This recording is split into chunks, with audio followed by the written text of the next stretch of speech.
Going plastic-free at home. Why you should and how to do it.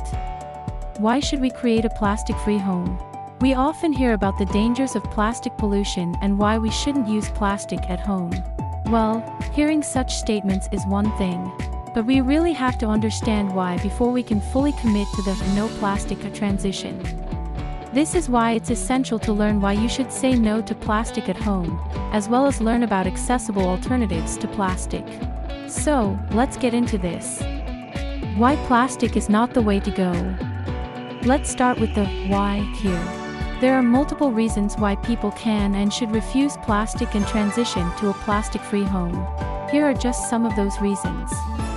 All oil-based plastic will outlive us all. The average life of plastic products can be up to 1,000 years. Plastics made from fossil fuels contribute to emissions and climate change. There is no real solution to deal with the existing plastic waste. Corporations and governments do a very poor job regulating the environmental crisis we are experiencing. So, it is up to individuals to deal with their own plastic pollution at large. Recycling can solve part of the problem, but not all plastics can be recycled, and if we continue to produce more and more new plastic, recycling only a portion of it does not solve the problem. Numerous alternatives can make living in a plastic-free home easy, affordable, and accessible. Most plastic objects end up in waterways, and eventually, the ocean. So if nothing changes relatively soon, it will be the dominating inhabitant of the sea. Going plastic-free. Where do you have the most plastic in your home? So, to start, think about where you have the most significant concentration of plastic in your home. Usually, it's in the kitchens and bathrooms that you generate the most plastic waste. Plastic food packaging, bottles of cleaning products, food storage, toiletry packaging, and so on. Take a good look around these two rooms and notice how much plastic you purchase and throw away monthly and annually. You will be surprised to see the volume of plastic integrated into your everyday life. Try the triple R method: reduce, reuse, and recycle. The classic reduce, reuse, and recycle method is something we should all incorporate into our lives. Reduce. Say no new plastic. Firstly, find ways to reduce your plastic usage and stop buying plastic as much as possible.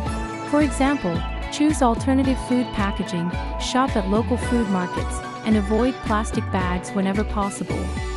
Reuse. Keep and reuse the plastic you already have.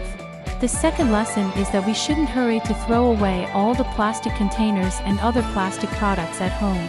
On the contrary, we should think of ways to prolong their use and reuse them, which keeps them out of landfills and the environment for as long as possible. Refill plastic containers and reuse them or upcycle them into something else. Recycle. If you can't refuse it or reuse it, recycle it. Lastly, research recycling options for things you are not keeping. The aim is to send as few items to the landfill as possible by recycling everything you can't reuse. What are the alternatives to plastic? Creating a plastic-free home starts with simple changes, and choosing plastic-free alternatives to the products you use. For example, one can replace their plastic toothbrushes with bamboo ones. They are eco-friendly, easy to find, and very affordable. Choose products that are packaged in paper, glass, or stainless steel rather than plastic. Consider metal or glass food containers. Use beeswax wraps instead of plastic ones. These plastic alternatives are easy to find, reusable, and last a long time.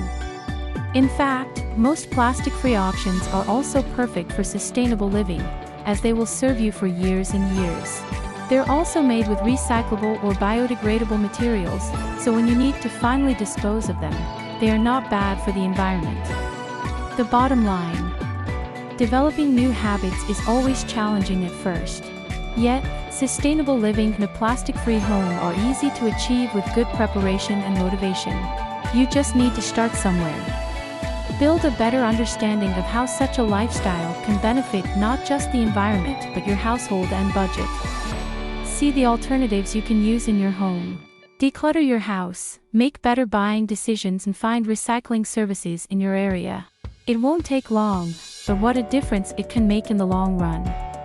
If you want to dive deeper into this topic, visit www.mindsetico.co for in-depth insights and guides on all things eco-conscious.